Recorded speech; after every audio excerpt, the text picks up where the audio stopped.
So what is El Niño? Let's start with the basics. It's not just Spanish for the boy. It's not some comedian on TV. It is the dramatic changes of sea surface temperatures in the equatorial Pacific. But what does that mean to you? In some parts of the world, it means drought, and that can impact agriculture and livestock. It can lead to massive fires that affect air quality and public health. It can even damage communication and power grids. In other parts of the world, it means floods. Areas normally that appear as deserts now appear as oceans.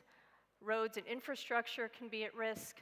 And some coastal communities may see higher sea levels and also flooding due to rain and storm surge.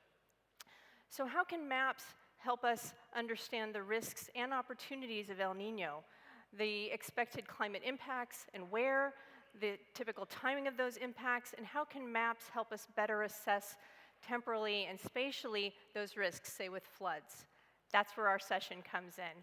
We'll be discussing some of the climate information that's available through maps that can help us better understand the risks associated with El Niño and its impact on regional climate.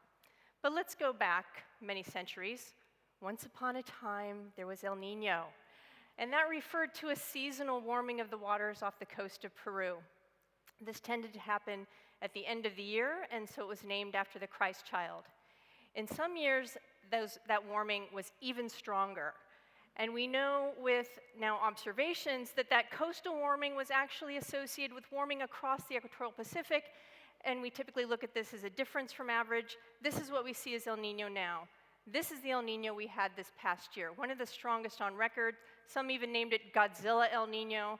Does that stronger El Niño mean we're expecting stronger impacts? Many people are extremely worried about that. So what does this El Niño mean to you? I mean, decision makers are people like the rest of us.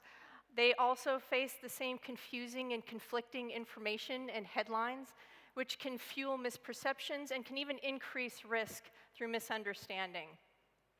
So one thing is that everything seems to be blamed on El Niño. What does Kenya's garbage problem have to do with El Niño? I can see actually maybe several ways that it could be connected, but I think that this headline's very confusing.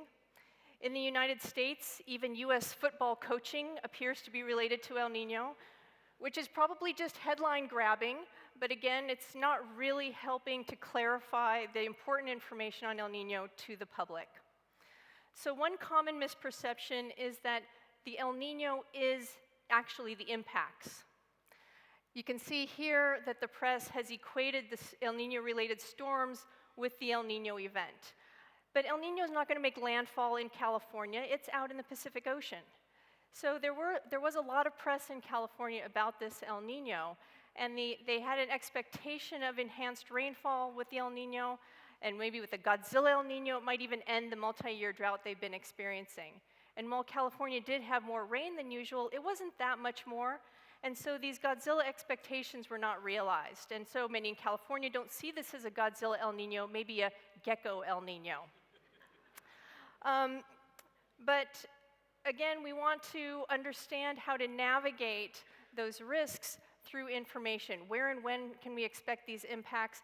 The seasonal timing of those can be critical to action or prioritizing responses around the world. And for this particular El Niño, what are the risks? We need seasonal forecasts that can quantify those risks, but how do we understand these maps? How are other seasonal forecasts presented? And going beyond temperature and precipitation, how do we understand how that translates into the risk of flood or drought? Because that can be much more complex spatially and temporally than just the rain that falls on the ground or doesn't fall on the ground. And then again, for this particular El Niño, how do we understand, say, the risk of flood in a specific country or in a specific region where resources, financial and human resources, can come in and help people better prepare? What information is available, and how do we make sense of that? And then La Niña. Again, it's not just Spanish for the girl. It is, you guessed it, it's the cold phase counterpart to El Niño. We might be developing one right now. We'll be talking about that too tomorrow, 11 a.m. So come to our session where we'll be discussing and debating some of the misperceptions associated with El Niño, how maps can inform that. After the slam is over, we will facilitate a discussion with the audience and get your ideas. Thank you.